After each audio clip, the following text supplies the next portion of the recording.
guys, I made traditional ganfo. We call it ganfo. I don't know in English. There's no name in English, I guess. But some African country, they have fufu or something. Yeah, so it's similar. But what I made is I made with oatmeal. I grinded the oatmeal and I had barley powder, homemade traditional barley powder. And then what I use is I use cayenne pepper, which is traditional homemade cayenne pepper, and chili pepper. So just 2 bottles is cayenne and chili, and then I put oil in it.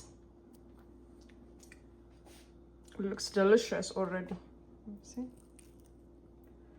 All right. Then I have my tea, ginger and cinnamon with lime. Sorry, with lemon.